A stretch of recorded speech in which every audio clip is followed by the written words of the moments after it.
Thalavoor രണ്ടാലമൂട്ടിൽ signal light സ്ഥാപിക്കുന്നതിന്റെ ഭാഗമായി അപകടാവസ്ഥയിൽ നിന്നിരുന്ന മരച്ചില്ലകൾ മുറിച്ചുമാറ്റി. 4 പ്രധാന പാതകൾ സംഗമിക്കുന്ന ഇവിടെ അപകടങ്ങൾ തുടർക്കഥയായിരുന്നു. ഗതാഗത വകുപ്പ് മന്ത്രി KB ഗണേഷ് കുമാറിന്റെ ശ്രമഫലമായാണ് ഇവിടെ സിഗ്നൽ ലൈറ്റ് സ്ഥാപിക്കുന്നത്.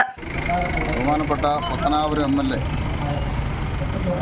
ഗതാഗത വകുപ്പ് മന്ത്രി കൂടിയായ ഗണേഷ് കുമാർ അവരുടെ നിരന്തര ശ്രമഫലമായി നമ്മുടെ രണ്ടാലമൂട് ജംഗ്ഷനിൽ ട്രാഫിക് സിഗ്നൽ ലൈറ്റ് വരികയാണ്.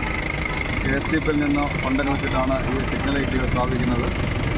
ഒട്ടനവധി അപകടങ്ങൾ നാൽക്കവലയായതിനാൽ ഒട്ടനവധി അപകടങ്ങൾ ഉണ്ടായിട്ടുണ്ട്. അതിന് സ്ഥിരമായ ഒരു സംവിധാനമാണ് ഈ സിഗ്നൽ ലൈറ്റ് സ്ഥാപിക്കുക എന്നുള്ളത്. അത് നമ്മുടെ ഒട്ടനവധി കടമ്പകൾ കിടക്കുന്നുള്ള ഇലക്ട്രിക് ലൈനൊക്കെ വളരെ തെങ്ങി നിൽക്കുന്ന ഇലക്ട്രിക് ലൈനാണ്. മറ്റ് മാർഗ്ഗതടസ്സങ്ങളൊക്കെ ഉണ്ടായിരുന്നു. ആലിൻ്റെ കമ്പ് താഴെ തന്നെ അത് മുറിച്ച് മാറ്റുന്നതിന് വേണ്ടി ഫയർഫോഴ്സ്, അതുപോലെ തന്നെ പോലീസ്, ഇലക്ട്രിസിറ്റി ഉദ്യോഗസ്ഥരെ, പഞ്ചായത്ത് ഉദ്യോഗസ്ഥരെ, അങ്ങനെ മുഴുവൻ ആളുകളും നാട്ടുകാരെ സമന്വയമായിട്ടാണ് നമ്മുടെ ഈ ആലിൻ്റെ കമ്പെല്ലാം മുറിച്ച് മാറ്റി എത്രയും വേഗം ഇവിടെ ട്രാഫിക് ലൈറ്റ് സ്ഥാപിക്കുന്നതിന് വേണ്ട നടപടി പഞ്ചായത്തിൻ്റെയും അതുപോലെ തന്നെ നമ്മുടെ ഗണേഷ് സാറിൻ്റെയും സമന്വയമായി അതിൻ്റെ കാര്യങ്ങൾ നടന്നു വരികയാണ്.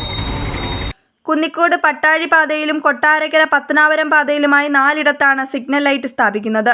News bureau, Kunnicode.